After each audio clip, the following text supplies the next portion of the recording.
अस्सलामुअलैकुम क्लास 7 बिस्मिल्लाहिर्रहमानिर्रहीम। हम बेटा डे 6 हमारा जो लास्ट डे है लास्ट हमारा जो होमवर्क का डे है वो डे 6 है। उसमें हम पार्ट 1 को सॉल्व करते हैं। सबसे पहले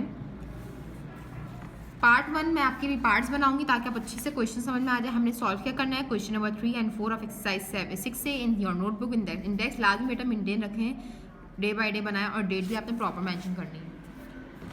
आपने जो क्वेश्चन अटैम्प्ट करना है क्वेश्चन नंबर 3 अटैम्प्ट करना है। सारे क्वेश्चंस आपने करने हैं, लेकिन मैं आपको कुछ चंद क्वेश्चन समझाऊंगी, पार्ट समझाऊंगी ताकि आपको ईजिली क्लियर हो जाए कि आपने सॉल्व कैसे करना है, सिंप्लीफाई कैसे करना है। बहुत आसान है, प्रीवियसली वाले सारे कॉन्सेप्ट्स यूज होंगे आपको बार बार। मैं आपको प्रीवियस कॉन्सेप्ट से क्योंकि एक दूसरे से रिलेटेड होते हैं, काइंडली इस बात को याद रखें कि हमारे पास प्रीवियस कॉन्सेप्ट हमको क्लियर होने चाहिए। अगेन हम कॉपी करेंगे अपने क्वेश्चन को। अब बेटा मेरे ये आपके पास अलजेब्रिक फ्रैक्शंस हैं, आपके पास अलजेब्रिक फ्रैक्शंस हैं, इनको सॉल्व कैसे करेंगे हम देख लेते हैं। बेटा बात ये है कि हमारे पास ऊपर वाले न्यूमरेटर में कॉमन इजीली फाइंड आउट हो जाएगा। प्रीवियस पार्ट में हमने सीखा है कि कैसे कॉमन फाइंड करते हैं।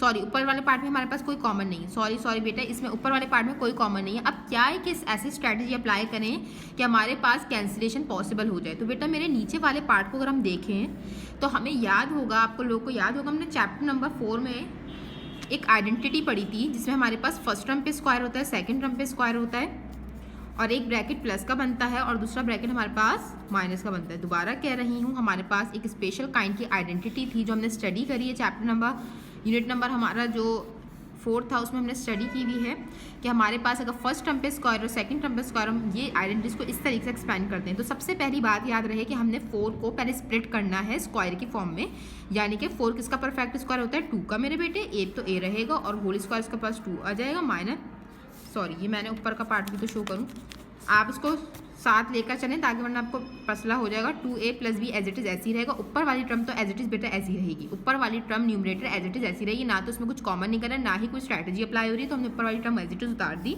नीचे वाली टर्म के लिए हमने क्या काम करें, पहले तो हमने इसको स्प्लिट करेंगे, ब्रेक करेंगे 4 को, क्योंकि 4 जो है परफेक्ट स्क्वायर होता है 2 का, ए का स्क्वायर ए होता है। हमने इसको होल स्क्वायर लगा दी, माइनस बी का स्क्वायर हम बंद कर देंगे ब्रैकेट में और इसको इस फॉर्म में हमने कन्वर्ट कर दी। याद रहे बात, हमें पहले फॉर्म बनानी होती है, डायरेक्ट फॉर्मूला अप्लाई नहीं करते, पहले हमें फॉर्म बनानी होती है। अब हमारे पास फॉर्म बन चुकी है। अब इजीली आप ऊपर वाली टर्म तो as it is expression as it is ऐसी ही रहेगा। नीचे वाले टर्म में हमारे पास एक ब्रैकेट प्लस का बन जाएगा, यानी 2a + b बन जाएगा और सेकेंड ब्रैकेट हमारे पास 2a - b बन जाएगा। बात याद रहे, मेरे पास ये फॉर्मूला है, इस फॉर्म में हमने इसको एक्सपैंड कर दिया इस फॉर्म में, यानी जहाँ जहाँ मेरे पास a है वो मैंने 2a पुट कर दिया, जहाँ जहाँ b है मैंने b पुट कर दिया, जहाँ जहाँ a है ये आपको अच्छे से फॉर्मूला आता है। अब हमारे से इससे हमें फ़ायदा ये हुआ कि हमारे पास 2a + b जो ऊपर न्यूमरेटर था वो नीचे वाले 2a + b के ब्रैकेट से कैंसिल आउट हो गया, बिकॉज दोनों प्रोडक्ट फॉर्म में कैंसिलेशन पॉसिबल हो सकती है। इसमें भी अगर आप चाह रहे हो तो और अच्छे से तो उस पर ब्रैकेट बना सकते हो, कोई इशू नहीं है। तो हमारे पास न्यूमरेटर कैंसिल हो गया इजीली डिनोमिनेटर से और हमारे पास क्या बचा, ऊपर कुछ नहीं है तो 1 है और नीचे हमारे पास 2a - b आंसर डिनोमिनेटर में आ जाएगा। हमारे पास 1/2a - b हमारा आंसर है। देखा आपने बेटा कि हमने प्रीवियस स्ट्रैटेजी को यानी प्रीवियस आइडेंटिटी को इस्तेमाल करते हुए अपने अलजेब्रिक फ्रैक्शन को सॉल्व किया। इंशाल्लाह ताला आपको समझ में आ जाएगा।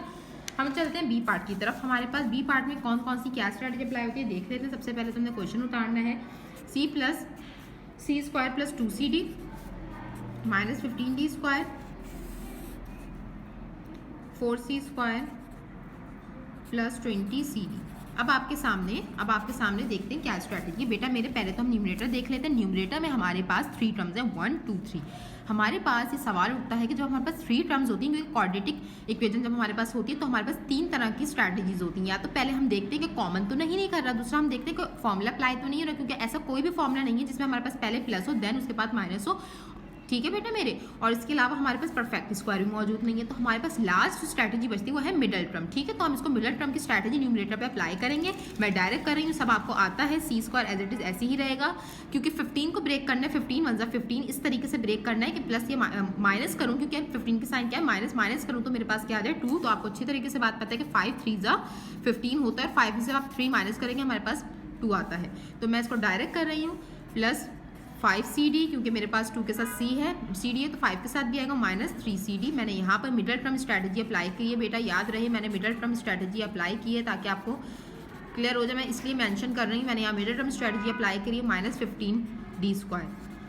लास्ट साइन की वजह से मैंने इन दोनों को माइनस करा है, लेकिन मेरे बड़े नंबर की साइन क्या है, प्लस है, तो मेरे पास 5 की साइन प्लस होगी और 3 की साइन माइनस होगी, प्लस माइनस माइनस, लेकिन साइन बड़े नंबर की जस्टिफाई हो जाएगा हमारे पास। नीचे वाली टर्म में हमारे पास क्या स्ट्रैटेजी अप्लाई की, 2 टर्म्स हैं, लेकिन देखेंगे कॉमन तो नहीं निकल रहा, तो कॉमन ईजिली अच्छे से निकल रहा है हमारे पास कॉमन निकल रहा है 4 और C, देख सकते हैं 4 20 के टेबल में 20 के में 4 आता है और C भी हमारे पास दोनों में, तो 4 से कॉमन आ जाएगा और हमारे पास अंदर क्या रह जाएगा, C प्लस 5 20, हमारे पास C बाहर जा चुका है और D रह जाएगा। ठीक है बेटा, अगेन हमारे पास 2 के पेयर ऊपर वाली टर्म में हम एक साथ सॉल्व कर रहे हैं, तो प्लीज़ मिक्सअप ना कीजिएगा बेटा। नीचे वाले डिनोमिनेटर में अलग काम हो रहा है, ऊपर वाले न्यूमरेटर में अलग काम हो रहा है, लेकिन साथ के साथ हो रहा है, तो इन दोनों में हम कॉमन निकालेंगे, तो ये C आ जाएगा, C प्लस 5 और D।